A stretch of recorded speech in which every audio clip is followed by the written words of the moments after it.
Welcome to No Notes. I'm Colby. And I'm Alex. Welcome back. Welcome back. So, you're a little slut. Why? I mean, I know, but why? Well, I had kindly, as a good friend does, reached out to you to see if you wanted to go see a movie, and you were already going. Yeah, it was Inside Out 2, and why would I wait for you when I can go see it earlier? You like to see things like at 3 a.m., and I like to see them, like around dinner time. And, I saw the commercial that it was out, and I was like, oh, Alex loves this movie. True. It would be such a nice time to go see it with him. Yeah, at a reasonable hour. And you had already made plans. Yeah. What time did you get what time did you actually watch the movie? So you went to like the 6:45 or 6:50. Yep. That was already sold out. Okay. Although if you had asked me, I would have gone to that one, but I ended up going to the 9:10. Oh, and I bet you preferred that so that you can... I got my workout in beforehand. And then you can also do Molly at the showing. No. Can you imagine? I think that would have been a very fun experience. I would have enjoyed it. I'm just there like twerking on the chair or something, like shirtless. Or you're like sympathizing like really hard with the characters. On a different kind of emotional roller coaster. Yes. Yeah, I think everyone should do Molly on the couch. Sad news. So we both saw the movie at Alamo Drafthouse. Yeah. Which I love. It's closing? It's not closing. They sold out to Sony, which is so depressing. We just can't have anything that's not owned by a corporate monolith anymore. Oh no! Wait. So like, what are gonna be the changes? Who knows? I mean, I doubt they're gonna like restaff all the locations or anything. But what I've always loved, I think they have like some of the best food for like a dine-in sort of theater. And I love the food, love the drinks. The bar there's great. I really don't want them to like lose out on what they're already providing in services. That's what I'm saying. Like I could just see something like Sony completely changing or standardizing everything across all of them, and it's just not having that. Yeah, I could see them being like, let's save money, let's stop serving food and drinks. I don't think they'll do that because it's like kind of that's its whole shtick. It's like a whole thing it's a whole part of the business. Yeah. But still, I just don't love that happened. From what I understand, like Alamo Drafthouse, whatever company owned it, because I think they had already sold once before, or had franchised some of them like during the pandemic. I think they aren't doing very well. I mean, it's going to the movies is kind of a tough business to be in right now in general. So I think whatever their model is, some of the locations aren't doing well. They're selling off some of them or closing some of them in Texas. I mean, it's just so crazy because the one in San Francisco does so well. Packed. It's always sold out. Yeah. And I think they usually do a good job of picking the right films of new releases. Yeah. So between that and like the food there, I love the bar, the Bull and the Bear or something like that. Yeah. Love it. I really hope they don't change. Yeah. I guess we'll see. I've never put my faith with corporations. Exactly. They ruin everything. Exactly. But what did you think of the movie? I loved it. I think sequels are always kind of difficult to do. I mean, Frozen 2 is awful. Right, there's like no point to the second Frozen. So I was glad that they obviously, like with a sequel, you always want to keep the previous characters, but you don't want to replicate the same story. And I think they did a pretty good job. And Inside Out is one of your favorite. The original Inside Out, I would say, is my favorite Pixar movie, which is kind of it. I feel like towards that end, like 2011 era, I feel like that was like the last good Pixar movies. I think Disney's acquisition of Pixar is kind of the death. I think like the last 4 years, Pixar has been losing money. Their ratings, like the actual quality of the movies are bad now. So it was nice to see Inside Out 2 be like, okay, kind of like a return to form with Pixar. It's beautifully animated and the movie's actually pretty good. So love that. Did you like it as well? Yeah, I thought it was a fun movie and like just a high level overview for the Velmas. If you haven't seen it, like how would you describe it? Like what happens? Yeah, so it takes place inside this now 13-year-old's head, and originally it's joy, fear, anger, disgust, and sadness. Emotions that are controlling her. Yes. Right? And now they've been hijacked by these new emotions. Now that she's 13, it's more like the adolescent emotions, which are like anxiety, envy, boredom, and embarrassment. So we get to see like the dynamics, and it's really good. The voice cast is absolutely amazing. Anxiety is played by Maya Hawke, which is Ethan Hawke and Uma Thurman's daughter. She also had this fantastic LP earlier this year. And then Envy was played by Ayo Edebiri, which was she's one of the main characters in Bottoms. Fantastic. Boredom was played by this French girl. Fantastic, like amazing. Oh, is it a French girl? Yeah. Okay. Adele something. Enoui. Yeah. Fantastic. And yeah, they did a great job. Funny all around. Have you started your lawsuit yet? Because of the disappointing ending? No, because they've taken your likeness and created the anxiety character. So the thing is, what happened in the movie is that the anxiety hijacked the brain, and at the end, Joy comes back, and everything's all balanced. I think the same exact plot happened in my mind, except anxiety won. Yeah, and Joy is lost and gone. There's a part of the movie where Joy gets sort of locked up in sort of a vault. And yours and Joy gets out to come like save the day. Yeah. But in your case, Joy never got out. Yeah. My sense of self is I'm fat, I'm ugly. I just repetition. Which like not wrong. But yeah, it's not far off. But a little delusion goes a long way. Yes. One of my favorite scenes is there's like a little grandma character that shows up. Nostalgia. And Oh, I remember that. And I was like, oh, I think that's what's hijacked my body. Yeah, for sure. It's just like 5 different nostalgias and a little bit of anxiety. I have some thoughts on the movie though. Spoiler alert.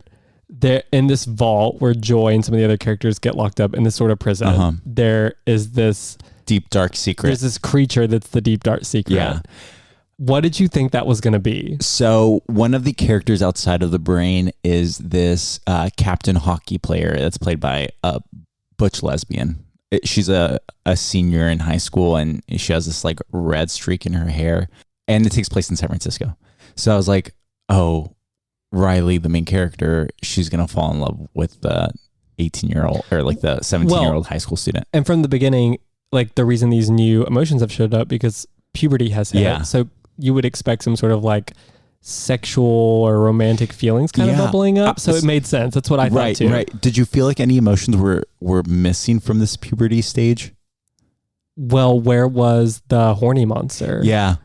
Or horny emotion? Yeah. I think libido should have been mentioned or been a part of it. I think that might have been pushed it to PG-13.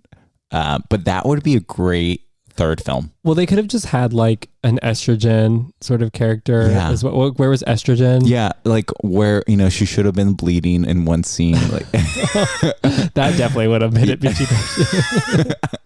It did seem a little whitewashed or something, though. It does, and if Pixar really wants to come back to this like golden age of animated films, they need to swing big. And a PG-13 animated film from Pixar, I think that's like where it needs to go. What would have made sense with her becoming a teenager? Too? Yeah, like so. I think there was 4 years between 4 years in the story mode between the movies. So I think in the first one she was like 9, now she's 13. But if they wait until she's like 17, I think like that would be a great way to make a PG-13 and talk about like these other emotions that are like very relatable. Yeah. I didn't stay for the end. Apparently after the credits, you find out what the dark secret was. Yeah, the deep dark secret, and like it doesn't reveal it during the movie. But Joy goes back because she's curious, and it turns out that the deep dark secret is that she burned a hole in the rug, and I for sure thought it was going to be her being lesbian. I thought so too, or at least like exploring bi emotions or something. Yeah, but no, nothing is super vanilla. I do have a complaint of the movie though. What is it? There are not enough scenes of the dad character this time. Yeah, because the gays loved the dad character. We should have seen one sweatpants scene. Have you seen that? There's like a yes. Someone's created him on the couch and he has like that massive bulge. Yeah, I think that's true. And I think that's true. That's like kind of your type too. Yeah, the mustache. Like the sort of San Francisco too. That's very San Francisco. It definitely needed more bulges. That's my other complaint. That could be said for a lot of things in life. Should we get into our next segment, tops and bottoms? Yeah, and this week is going to be easy because guess what? What? There are only tops this week. What? What do you mean? Have you not heard the news? So last episode, what did we talk about? So it was We talked about Brat Summer. Yes. And one of the songs, Girl So Confusing, where Charli is sort of venting about some other pop star, which we assume is Lorde. Yeah. And now what's happened? Yeah, definitely confirmed. Lorde came out on the remix. I think it was released last Friday, and it debuted very high in the charts. People have been overwhelmingly glowing reviews on supportive of these girls. Yeah, very. Yeah, loving both Lorde and Charli. I think there was I felt a little conflicted, but I'm glad to see that they worked it out and they made like an incredible track. And this is exactly what I want from a remix. One question I have for you is, Brat just came out like two-ish weeks ago, and now this drops, like a week later. Yeah. Do you think this was planned, or do you think like Girl So Confusing coming out actually started a conversation between Lorde and Charli? So I think that Lorde definitely got a heads up that the track was coming out, and probably even got a sneak peek of the track from Charli, because I don't think Charli would just drop this without letting Lorde know. And it's very, like, Lorde has been very supportive of the album. Like, even before it's released, she's like, guys, everyone pre-save this album. She's been showing up to the concert. So I know that she's been very supportive. I think she got a heads up very early on.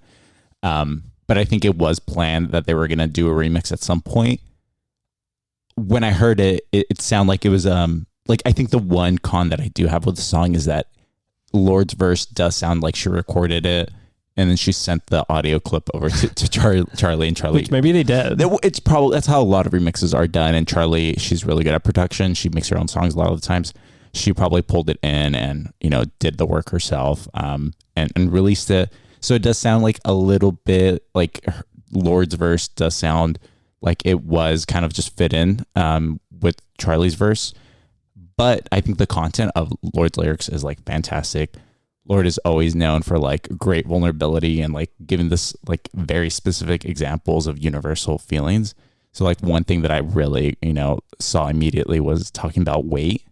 So she talks about how she's at war with herself. She's at war with herself, and she gives like a really good explanation of why she would cancel on dinners. Yeah, because she says something like, I didn't want to be seen in the photos with you because for 10 years now I've been at war with my body, or something. Right, yeah, she was like, I gained, or like, I lost all this weight, then I gained it back. I don't want to go to dinner with you because I don't want to be pictured. Yeah. It's like very specific. Everyone deals with like body image, but gives you like a very vulnerable statement, right? Like she goes really deep in there. But it's interesting because you're sort of seeing from both of their perspectives. Like Charli's just seeing this person that's canceling on her, like she's asking her to do things. Right. That seemed like it led to something like Girl So Confusing, right?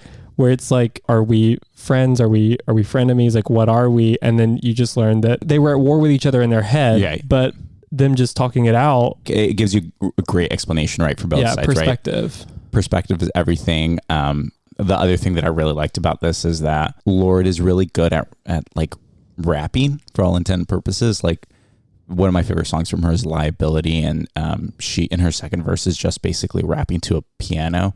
And she does this again. Pitchfork pointed this out. She does short, long verses. And it's something that Nicki Minaj does. So it's like really great to hear it. And the way she connects it all together is like fantastic. But I definitely agree with you. It's like all about perspective. It gives you her perspective, Lorde's perspective, and how Charli saw it. And it's just this imaginary sort of. Yeah, one of the lyrics I like most at the end of Lorde's section is her saying that when she was 10 years old, that someone was like, girl, you walk like a bitch, and how she like internalized that and used it as sort of like self-defense. Right. She's only acting like this because she thinks that it's going to deter any sort of like bullying, right? Yeah, it's like protecting herself, right? And it's a projection of sorts. Yeah. And it gives you, again, that like perspective, right? It's like you really don't know what other people are going through. Yeah. So this brings me to the conversation I want to have with you today. So you know that I had just gone to LA recently with some of our girly girls. Uh-huh. And we had gone to the Glamcox party, which we also talked about. Yeah, with all the hot boys. With all the hot boys. And I had brunch with some of the girls after that party, and we were reflecting on it and like sort of the good and the bad, like the highs and lows of the evening. And I'm sure the day after, everyone's emotions are probably, the serotonin's depleted. People are starting to feel those lows intensify. Right. But something that really stuck out to me was like there was some commentary around other people at the party and how they seemed like very vain or obsessed with like their body image, because a lot of them were very in shape and very attractive. Yeah. And that they also seemed like very like sex obsessed, maybe like just looking for hookups. But what was it specifically about these people that they did that made this person? Yeah, I think it was more just like, I think it's like projection, right? So being shirtless at a party is enough for them to be like, okay, like this person might be vain, sex obsessed. I think it's, so I started to like really reflect on this, like right afterwards. I ended up seeing this great TikTok of, and I wish I could remember the creator's name, but he was talking about how gay men often, make these sort of like blanket statements against other gay people, saying like, oh, we're like too sexual, like, or if you see groups of gay men, they all look very similar. And so we assume that, they're very vain. They only hang out with people that look exactly like them, that sort of thing. And I certainly have had those sort of feelings and emotions before in a similar environment, like just being in those more or less circuit party sort of environments where I think there is a lot of same, if you know what I mean, like a lot of characters that look very similar. I think it's very easy to sort of project, and all the insecurities that you might be feeling in that moment, you start to like rationalize against that by making assumptions about other people. So I wanted to ask you what your thoughts are on this. Have you ever felt like that? Yeah, I've also seen a lot of this content online, and a lot of these people that are projecting these sort of emotions that like, oh, these people are just kind of like vain. The same people would love to sleep with these people. Yeah. And by the way, I'm not like saying yes about this particular person in general, but as a generalized statement about people, I agree with that. Yeah. So I think that's one aspect, but I know that in my personal experience, I've like definitely like attached certain feelings when I feel like a little rejected, or when I feel like I'm not getting attention from X and Y. Like, for example, so there's these neighbors that I have, right? They live on the same street as me. They're young, but they're very successful. Like, they obviously own their home, and it's a great neighborhood. These are the gay guys. Other gay guys. They're a couple. They're like about my age, maybe a little bit older. And these are the ones we've seen around and like parties and stuff too, yes, right? Very handsome. We follow each other on Instagram. When I was in Mexico, they're Mexico City. They were also Mexico City. So I had like reached out to them. I was like, hey, if you guys want to go get a drink, like my friends and I were going to be at this bar. And they said like, oh, maybe we'll find, time. And obviously they didn't go. Totally fine. But we go to the same gym. And a couple of weeks ago, as my partner and I were leaving the gym, they were entering. And so like, we're like 3 feet apart, like looking at each other. And I raised my hand to say hi, and they looked the other way. And it's like, it's such a common experience. Like, I feel a lot of people kind of go through that, where like they know another gay couple or gay group or whatever, and this acknowledgement, they can't even say hi to each other. A lot of examples are coming to my mind right now.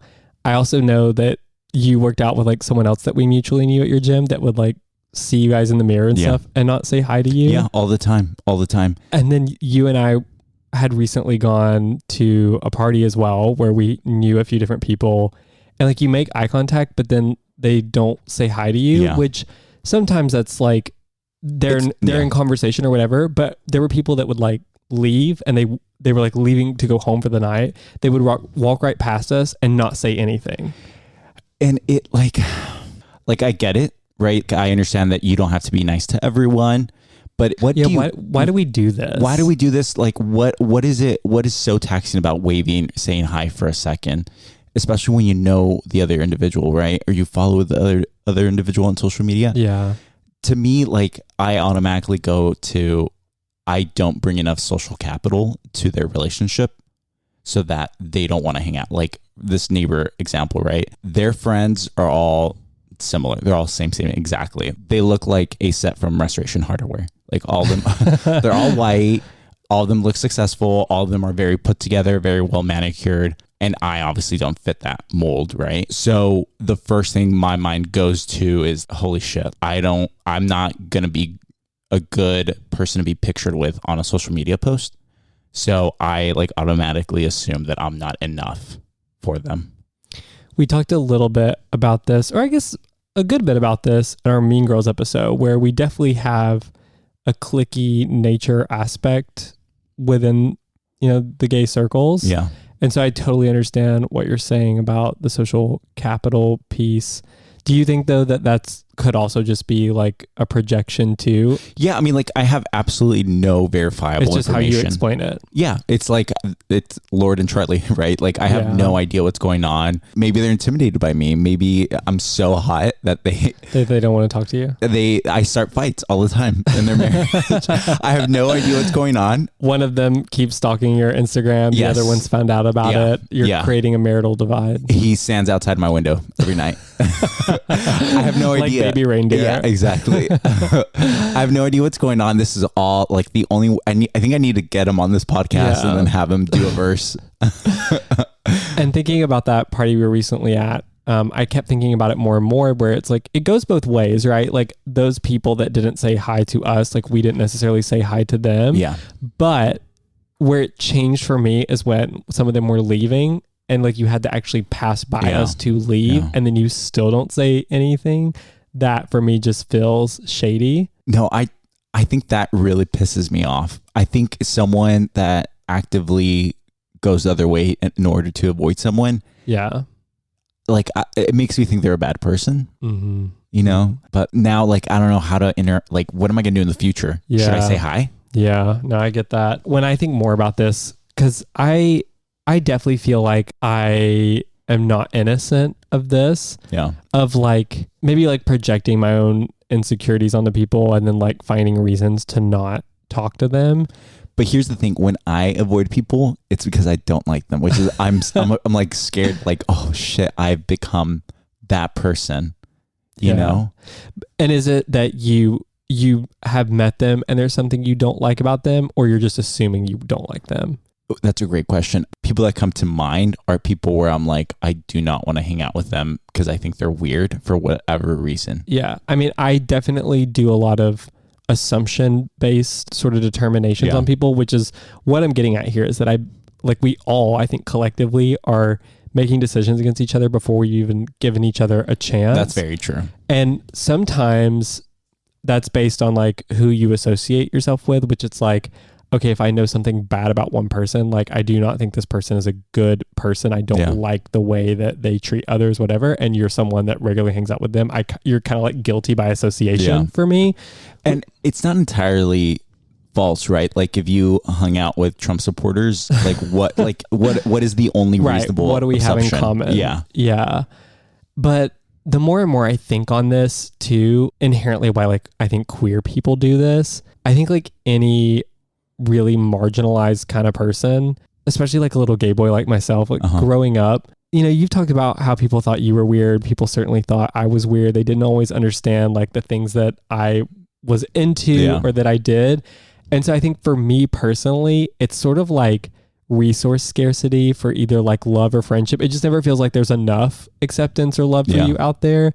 So it sort of retools your brain or reframes your thinking, where like as a defense mechanism, that if you see someone that makes you feel insecure in any way, like someone that's hotter, more popular, more successful, your brain just like goes to this mode where you assume like the worst in them before you've even given the chance, just so that like you don't even have to deal with rejection, right? You don't even have to make that attempt to try to befriend them because you just assume it's not going to work out. Yeah. I mean, like if I see a group of shirtless guys that are like buff, right, I'm going to assume they don't like a person that looks like me, right? Rather than actually deal with rejection. Like I'm just going to be protective of myself. Like that's kind of like human nature. Or like to the comments that were sort of made in LA, which are similar to thoughts that I've had before, is that you just assume that they're all like sex craven bimbos that they don't have any sort of real substance to them. But then I wonder, like, have people seen us, our little group of shirtless guys at a party and thought the same. Probably. You know? When you had these thoughts, though, did it make you feel better to think like, oh, these are sex obsessed bimbos? I don't think it makes me feel better per se. Like it's because all the insecurity is still there, but I think it helps me like just kind of put them away in a box somewhere. Yeah. It provides you a reasonable explanation that like I can comprehend. Yeah. Totally. Which kind of gets me like thinking like, how is it that we make friends when we have all these feelings floating around our head? Well, and it seems like it's hard for us to even talk to each other in the first place. Yeah. I mean, like, how did we meet? So it's funny that you mentioned that. And I think we might have talked about this on the podcast before, but you're actually one of the very few friends that I have that I met in a very organic nature. And it's funny because I was blacked out. Like, I don't remember. That's actually standard for you. I do not remember meeting you, but I remember, I think I had your phone number by the end of the night. Yeah. I mean, so it wasn't easy. Let's tell this story. So I was with a group of my friends, some of them who were very close with you. And we were at High Tops here in San Francisco. The guy you were dating at the time came in to charge his cell phone for some reason. And it sounds like this was like your meeting spot if you two had gotten separated. Yeah, unfortunately, this was my ex. He loved to roll out with like 15% battery life. I knew that too. Yeah, and I always knew his phone was on the verge of, like, he would always be like, hey, my phone's about to die at High Tops. Yeah. High Tops at the time had this like charging station. And this was like what, 2019, 2018? 2019. Yeah. I had gone to a concert with Avery. Mm-hmm. And I blacked out. Yeah. I mean, I don't know if we've ever talked to the story to this extent, but of course, like everyone in my little circle was like, who the fuck is that? Like, this guy's really hot. Yeah. And then he just started talking to us randomly at some point. So of course, everyone's interest was piqued. Right. And at some point he was like talking about his boyfriend. And I was like, oh, he's basically just telling us to fuck off. Yeah. Which no one was actually hitting on him anyway. We were just having fun conversation with him. And then sure enough, you show up like 30 minutes later and I'm like, oh, he actually does have a boyfriend. Yeah, I exist, unfortunately. It's funny that you bring this up because my initial thoughts of you were not so positive. Well, it's funny because no one has ever told me when they talk to me that they think I'm actually a bitch. No one has ever said that. I didn't necessarily think that you were a bitch, but those sort of thoughts that you just said that you assume about like a group of like bigger, more muscular guys that you just assume that they're not going to like someone like you. When I saw and met you, first of all, I think that you are not the easiest to talk to in social situations, which I know now is because you're just kind of awkward. Yeah. But like, what was it specifically? Like, I would love to know. Honestly, it's probably that you were just tired and having to hunt down your ex at the time. Yeah. But you sort of seemed like over it and not very interested in talking to anyone, which maybe you weren't. Yeah. Like, that doesn't really matter at this point. But definitely there was a bit of like me projecting my own insecurities onto you of just like, okay, here's this one buff guy and his buff boyfriend. And, you know, they're probably not ever going to want to like hang out and talk to us. Because I know that your ex, he loved to have conversations with people and he could talk to a brick wall. Could talk to anybody. And I think he was even the one that had brought up the idea of like, oh, we should like get together sometime outside of this. And I was like, okay, yeah. But in my mind, I was like, these guys are never going to actually want to hang out. I think we did end up, sure enough, like hanging out like 2 weeks later. I think we went to like a vineyard, right? We went to a vineyard. Yeah. You and Elle were hours late. Do you remember that? That was my first impression, is that these fuckers have like, no punctuality, which is true. It was like 3 hours. Yeah. You guys were so late. And by the way, that was not me. I was like yelling at him the entire time. I was like, these guys are going to think we're the shittiest people. And it's funny because you guys are still late. Like, you guys not that bad. Not your that punctuality bad. Has not improved.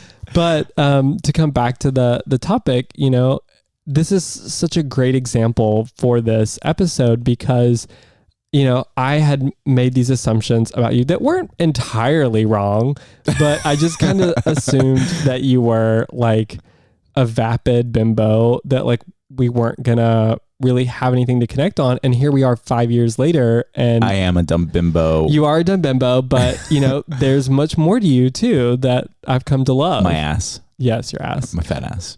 Actually, no. You know me. I'm a breast guy. I'm all about the pechuga. Oh, I see that you're getting started on your vocabulary for Spain this year. That means breast for all those Velmas that don't speak Spanish. But we were talking about, how we make friends. How did you meet your first gay friend? This is kind of cliche, but they were friends with my ex from college. And how did you meet your ex? I met through... Because wouldn't your ex be your first gay friend? Yeah, I really hate my first ex. If I see him in the street, I'll punch him. That sounds like true love right there. Yeah. Oh, God, he's so annoying. No, so we met through a mutual friend, Sam. She was cool. She was like, hey, my friend...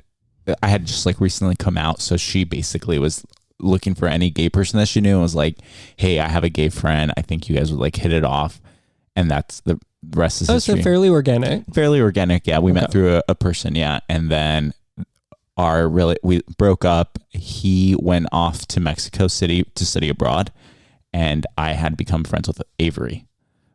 And there was like a bigger group, a larger group. And I just befriended them and started hanging out with them. And I'm still friends with them to this day.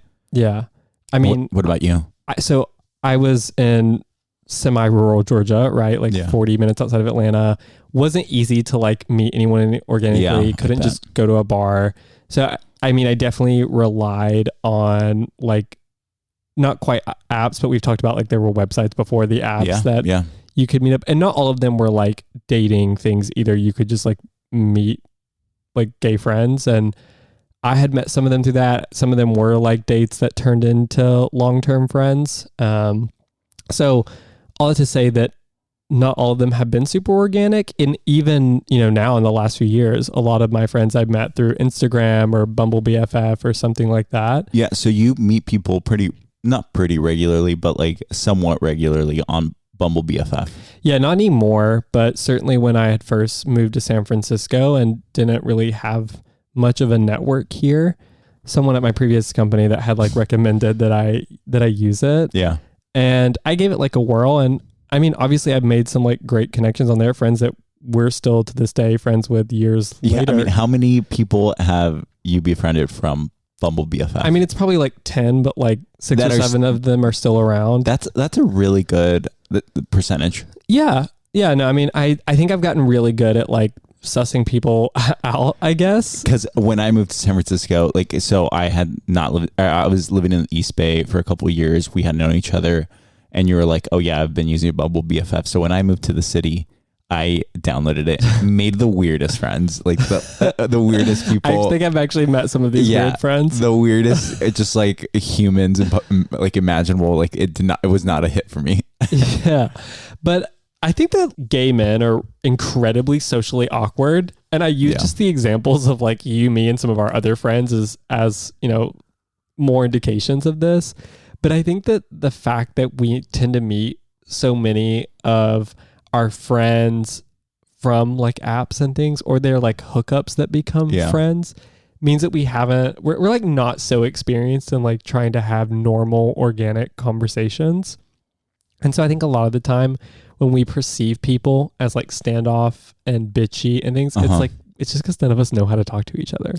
I mean, yeah, we went through the entire phase of like Grindr, right? So like we kind of like same thing with dating. Instead of like going to football games or something, we don't even have to like romance anybody. Yeah, and it's the same way with like that. It's like, okay, people hook up and they realize they don't want to do anything sexually with them. Yeah, but they're like, okay, we could be friends, and that's just how they build their friend network. Yeah. Do you think that people hang on to friends a little bit too long? Like, say a friend is like toxic. Do you think that it's? Are you asking for yourself? Maybe. I'm asking for a friend. I don't know. I guess what I think I've seen is people say friends and what they really mean are like acquaintances. Yeah. Like I know people that know a lot of people, and the amount of details they know about that person's really limited, and they just sort of occasionally bring them around, like they're on like some sort of rotational basis. Yeah. And so it doesn't seem like they're actually really friends with any of them. It's like when I need a warm body to show up somewhere, that's who I reach out to. I know we're talking about how we project a lot of our feelings on like people that look a certain way. So like hot, shirtless, like white men or whatever, if we think of them as bimbos or whatever. I would love to like wiretap one of their phones and see like what do they actually like talk about? Like, are they as funny as us? Probably not. Are they as weird? Which is another like defense mechanism, right? We assume that their personalities are not as interesting I know. As we are. I just imagine them just they're probably not. Look, I think they're going to be at a mirror, just be like, I am so pretty. Which, I don't want to discount the fact that we do have like a lot of issues like within our community, right? Like people can be very standoffish. They can be very cliquey. There's a million reasons why like gays seem to like hate and be at war with each other. Yeah. I mean, I think a lot, like when I think of gays at war, I think a lot of the times, like I feel like the femme gays get a lot of shit. Yeah. I would say anyone that doesn't really fit that sort of standard of like male beauty that seems to be really promoted within, the gay world. Yeah. Everything from like underwear advertisement to pride campaigns to circuit parties. It's all like the same kind of guy. Every time we go to one of these events, they always have go-go boys, they all look exactly the same. All the time. You could line up 1,000 of them and I wouldn't be able to tell you any of them apart. Yeah. If a go-go dancer got killed and I had to identify the missing body, no idea. No idea. I would not be able to pick anyone out from a lineup. Yeah. We don't see a lot of diversity in body. Like, and is this a reason because like, people that are femme, that are like not going to be conforming to like certain beauty standards, like they're not invited? Like what? Like, I think it's a little bit of both. I think it's like these spaces don't necessarily feel welcoming or inviting to different groups of people. And so it's a little bit like self-fulfilling prophecy. So we were talking a little bit about like apps, and this is making me think about like social media. But if you go look at, I would say any post of, like a house party in LA where it's like a whole bunch of gays by the pool, I guarantee you go read the comments and it's all talking about how everyone is white, even though you can like clearly see in the photo that there are some different types of people in the photos. Of course, there's a comment about the bodies, how everyone just, has an 8-pack. Which again, not saying that there aren't groups of people out there that is how they sort of, limit their social circles. Right. But it's also like be the change you want to see in the world a little bit too. Yeah. And these people commenting, right? They want to sleep with those guys. Well, and you brought that up. It's definitely a little bit of projection where it's like, okay, you can tell this is like your insecurity speaking, and that like that saying is, you wish that was you, huh? Yeah. For sure. Like I don't even comment. Like why? Yeah. Like, why? What is that going to get you? Well, and maybe it's a little bit of like the whole cancel culture sort of thing where we like just sort of like pointed it at ourselves a little bit, where it's like, okay, this doesn't feel like it's for me, so therefore like you're not allowed to have it kind of thing. And I don't really like that. Like if there's a bunch of like dumb muscle gays out there that all they want to do is just, worship each other, then great for them. Right. Yeah. But I think it would also be great if we like try to stop assuming that everybody is the same. Like, coming back to social media, and this is going to be a little bit of a stretch of an example, but I just want to highlight it for you. So my content is very like fashion driven and in some ways can be like alienating towards people. Yeah. And I've literally had people tell me that, they don't think we would like get along because they think our value systems are different. Or like I've seen, this is a little different, but like I've seen people just be like, that's fake. What you're wearing is fake. I'm just like, what? Yeah, which they have no idea what they're talking about. No idea. But again, it's just that like projection of insecurities. And at the same time, I've had other people tell me that I will like other people based on the things that I like show on Instagram or social media. And so it also has me thinking about how like we've created this versions of ourselves online that are having people make assumptions about us before they even know us. Yeah. And I think this is like making the problem worse. So I think, we were in Palm Springs Pride and we saw a guy who is on TikTok and on Instagram. And I remember my initial reaction to him already just kind of being like, oh, here's another like asshole. Yeah. And then when I like think through that further, it's, oh, am I just feeling like jealous or insecure in some way of like, he's a hot white muscle gay. Literally all he did was come into the party and you're like, oh, this asshole's here. But it's so true. It's like, I am openly saying that I am not innocent of like feeling that way. All of us do this. Like I do this all the time. I mean, I think this like goes back to like what is it? What are the goals that I want to have this summer? Like we talked about Brat Summer, being confident. One of the things I brought up was talking to people. I think one of them should be like, I shouldn't only be talking to the guys that look pretty or that would make a great social post. Speaking of P-Town, I know that you seemed a little disappointed with this year, like the amount of people going that we knew. Like, can you talk to me about like those feelings? You just mean that like there's a lot of new characters or new cast to like our group that's going. Yeah, we're staying at a bed and breakfast in P-Town, and a lot of people were invited. Mm-hmm. And I know that you're like, oh, this is going to be different from last year. Yeah. It's actually taken me some time to like sort of process it and digest it. And I'll be real with you. It certainly has affected, my level of excitement for the trip. Yeah. And part of it is like, okay, I really just love the really intimate time that I have with my very close circle. But at the same time, it's also just like a lot of insecurity or feelings around all these new people and like the dynamic and energy it will bring to it. You and I have talked about this in a few different ways on the podcast, but some of the best time I have at like a party is like, I think about Folsom is like a great example. Yeah. You and me are on the dance floor full of these people. Sure, there's like ones that make me insecure, jealous, whatever. But I'm able to just like zone out because you and I are just like vibing and having a good time. Yeah. And it like actually amplifies my good time because I'm like, okay, I'm here with my bestie. We love, support each other. We're just vibing. We're not focused on.